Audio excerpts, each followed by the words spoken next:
Halo, Assalamualaikum warahmatullahi wabarakatuh. Bertemu lagi dengan Ustazah Okta ya di sini. Oke, pada kesempatan kali ini kita akan belajar mengenai hal-hal terkait metabolisme yang ada dalam tubuh kita. Oke, baik. Pada kesempatan kali ini nanti Ustazah akan menyampaikan tentang enzim dan metabolisme di dalam sel. Apa sih metabolisme dalam sel? Fungsinya apa? Nah, fungsinya adalah untuk metabolisme yang terjadi pada tubuh kita. Jadi kayak misal ketika kalian sarapan, ketika kalian makan makanan yang banyak mengandung karbohidrat ataupun zat-zat lain seperti protein dan lemak. Nah, fungsinya di sini enzim ini untuk membantu proses pencernaan dalam tubuh kita. Seperti itu ya. Jadi harapannya dengan adanya ilmu ini kalian bisa lebih mensyukuri nikmat dari Allah bahwasanya tubuh kita sangat luar biasa dalam prosesnya. Nah, sekarang saya akan menyampaikan bahwasanya enzim-enzim ini tuh punya banyak hal ya. Nah, harusnya kan kalau misal kita harus mau belajar, harusnya tak kenal maka kita ta'aruf dong. Untuk kesempatan ini, Ustazah akan menta'arufkan kalian dengan enzim. Baik, karena tadi sudah diberikan pengantar fungsi-fungsi enzim, sekarang kita mau lebih tahu lagi kan tentang enzim. Nah, di sini Ustazah akan menjelaskan tentang enzim, struktur enzim, cara kerja enzim, dan faktor-faktor apa saja yang mempengaruhi kerja enzim dalam tubuh kita. Silahkan mulai dicatat ya. Oke, baik. Yang pertama adalah enzim. Enzim itu ada suatu cabang untuk mempelajari enzim tersebut, yaitu enzimologi. Mungkin kalian yang tertarik untuk bidang-bidang perenziman mungkin, atau mungkin calon-calon dokter khusus spesialis untuk mengetahui enzim-enzim dalam tubuh kita, bisa untuk mendaftar di bagian enzimologi. Selanjutnya, pada struktur enzim, kita akan belajar nih bagian-bagian enzim itu terdiri atas apa saja ya. Jadi, kalau kalian lihat di sini, struktur enzim yang berwarna biru itu adalah satu kesatuan dari holoenzim. Nah, holoenzim itu terdiri atas faktor-faktornya, ada dua macam.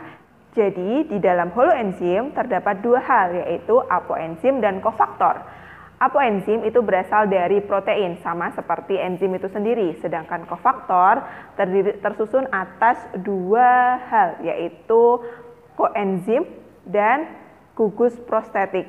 Nah, koenzim itu sendiri adalah bagian yang organik ya. Jadi tersusun atas enzim-enzim itu sendiri yang ada di dalam tubuh kita, faktor-faktor dalam proses perombakan dari zat-zat makanan. Sedangkan kalau gugus prostetik adalah zat yang anorganik, di mana zat anorganik ini kita dapatkan dari mineral-mineral yang ada dalam tubuh kita yang didapatkan dari makanan. Seperti contohnya mineral seperti magnesium, kemudian mangan, kemudian Ca dan lain sebagainya. Itu adalah termasuk dalam gugus prostetik. Nah, selanjutnya kita belajar tentang sifat enzim. Yang pertama, sifat enzim ini dia terdiri atas struktur enzimnya adalah protein, sehingga harus diwaspadai untuk enzim bekerja dalam suhu tertentu. Kemudian yang kedua adalah termolabil. Termolabil ini artinya dia hanya bisa bekerja pada suhu-suhu tertentu. Contohnya pada manusia, dia akan hanya bisa bekerja pada suhu 35 sampai 40 derajat Celcius. Sedangkan pada beberapa makhluk seperti bakteri, dia bisa sampai pada suhu yang cukup tinggi, yaitu sekitar 70 derajat Celcius atau lebih.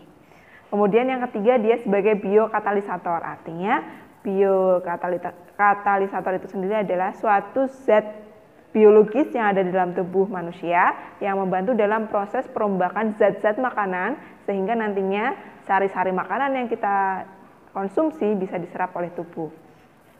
Kemudian yang keempat, dia bekerja secara spesifik, seperti tadi ya.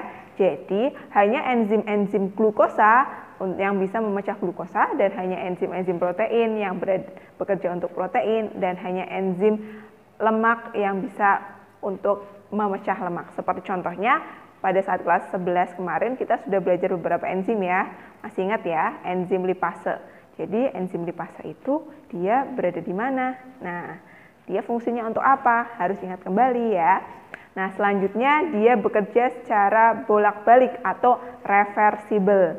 Nah, reversibel itu artinya ketika dia sudah selesai melaksanakan perombakan pada satu substrat, dia akan bisa merombak substrat lainnya untuk menjadikan suatu produk yang baru. Jadi dia bekerjanya bolak-balik, tidak kena lelah ya.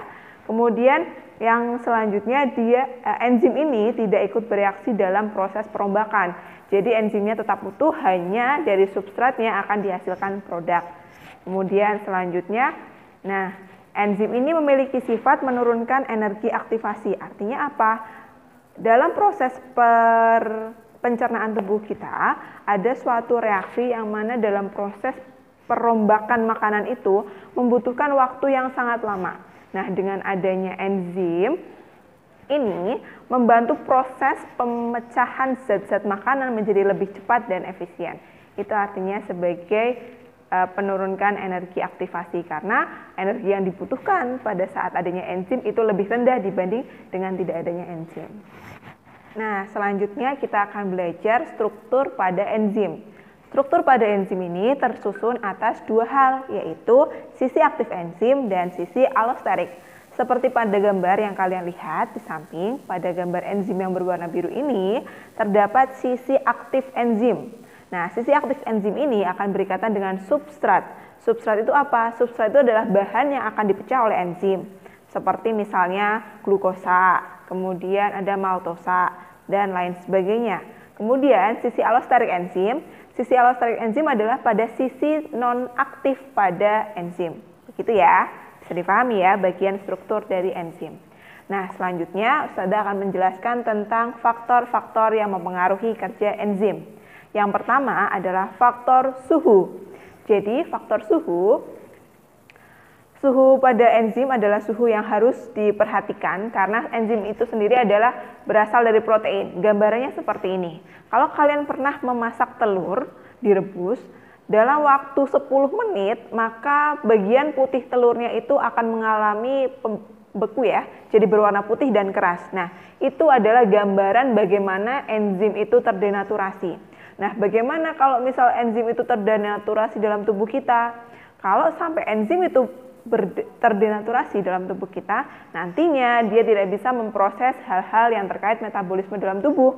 Seperti apa? Misal, pada lambung kita, enzim-enzim seperti pepsin, renin, dan lain sebagainya tidak bisa tuh memecah protein yang ada di dalam makanan, sehingga nantinya tubuh kita tidak memiliki asupan protein di dalamnya. Sehingga dipastikan dalam proses terjadinya suatu reaksi enzim, suhu sangat diperhatikan karena suhu ini berpengaruh dalam proses reaksi enzim tersebut ya. Nah, enzim itu apabila dalam suhu yang rendah, dia akan mengalami deaktivasi. Artinya deaktivasi adalah dia tidak bisa mengalami proses metabolisme ataupun tidak bisa bekerja untuk memproses substratnya. Sedangkan pada suhu yang tinggi nantinya dia tidak bisa bereaksi karena struktur dari enzimnya terdenaturasi. Begitu ya. Itu untuk suhu. Nanti Ustazah akan sampaikan di video selanjutnya tentang bagaimana cara membaca diagram ataupun grafik dari enzim dan faktor yang mempengaruhinya ya. Begitu. Kemudian yang kedua adalah terkait tentang pH. Kita ketahui dan kita kenal bahwasanya ada 3 pH yang kita selama ini pelajari ya. Ada pH netral, kemudian ada pH asam, kemudian ada pH basa. Ya, kalau kalian masih ingat, pH-pH ini memiliki rentang angka masing-masing ya. Coba masih ingat nggak kalau rentang pH basa itu kisaran berapa? 1 sampai 7 atau 7 sampai 14? Ayo coba diingat-ingat ya. Nah, pada rentang pH yang asam akan disesuaikan enzim yang bekerja. Jadi, pada bagian mana ya kira-kira enzim yang bekerja pada pH asam dalam tubuh kita dan enzim apa yang bekerja pada pH basa pada tubuh kita? Itu adalah clue tugas untuk sekarang. Jadi, kalian catat dan jawab apa saja sih enzim yang bekerja pada pH tersebut. Nah, pH ini membuat kerja dari enzim itu apakah akan menjadi maksimal atau malah dia akan tidak bekerja sama sekali. Itu ya, itu untuk yang pH. Kemudian yang ketiga adalah jumlah enzim dan substrat. Jumlah enzim dan substrat itu mempengaruhi dari proses kerja enzim itu sendiri. Jadi kalau kita tahu tadi, enzim kan punya bagian sisi aktif enzim, sedangkan substratnya itu akan menempati pada bagian sisi aktifnya itu. Sehingga apabila enzimnya ada 10, substratnya ada 20, itu berarti kan jumlah substratnya lebih banyak dibanding enzim, sehingga dia akan mengalami proses penurunan kecepatan reaksi, seperti itu. Setelah kita mengenal struktur, kemudian sifat kerja, sekarang saatnya kita belajar tentang cara kerja enzim ya. Jadi cara kerja enzim itu ada dua macam. Yang pertama adalah lock and key. Lock itu artinya kunci dan gembok. Kemudian yang kedua adalah induce with. Nah, yang pertama Ustazah akan menjelaskan tentang lock and key. Pada lock and key, enzim ini memiliki sifat pada sisi aktifnya yang kaku, sehingga pada saat dia memecah substrat, harus substrat yang sesuai dengan sisi aktifnya saja yang akan bisa terpecah ya. Jadi kalau kalian lihat di situ pada gambar, enzim yang berwarna biru dan substratnya berwarna merah muda, di situ ketika dia berkesesuaian antara sisi aktif dengan substratnya, maka akan dihasilkan produk. Sedangkan untuk induce with, sistem kerja dari enzim ini dia akan bisa menyesuaikan dari substrat yang datang. Jadi ibaratnya dia lebih menerima apapun deh substratnya, tapi masih dalam golongan yang sama ya. Walaupun bentuknya berbeda, tapi apabila dalam satu golongan yang sama, dia akan tetap bisa terpecah oleh enzim tersebut. Itu adalah cara kerja enzim. Ada dua, ingat, ada lock and key dan induce with. Selanjutnya, faktor terakhir yang mempengaruhi kerja enzim adalah adanya inhibitor. Inhibitor itu suatu zat yang menghambat ya. Inhibitor itu artinya penghambat. Menghambat dalam terjadinya proses reaksi dalam kerja enzim. Kalau kalian lihat di sini, jadi ada dua macam inhibitor. Yang pertama, inhibitor kompetitif.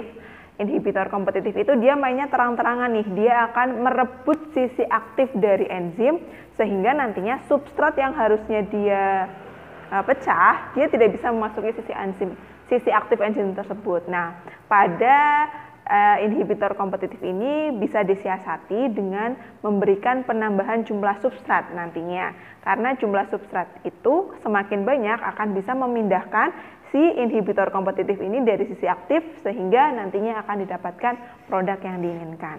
Nah, yang kedua adalah inhibitor non-kompetitif. Kalau inhibitor non-kompetitif, kalau kalian lihat di sini, dia itu sukanya main belakang. Jadi, kalau kalian ingat tadi kan ada sisi aktif dan ada sisi allosterik. Nah, pada inhibitor non-kompetitif, si inhibitor non-kompetitifnya ini dia akan menempel pada sisi allosterik di enzim.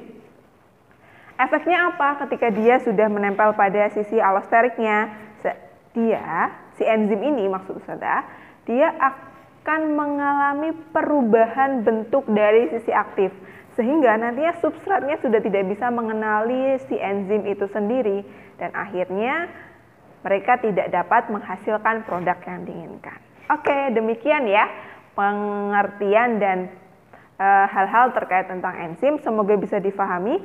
Tenang, saya akan berikan sedikit penjelasan lagi tentang bagaimana kita membaca grafik pada faktor-faktor yang mempengaruhi kerja enzim. Di next video ya, silahkan tetap stay tune. Terima kasih. Wassalamualaikum warahmatullahi wabarakatuh.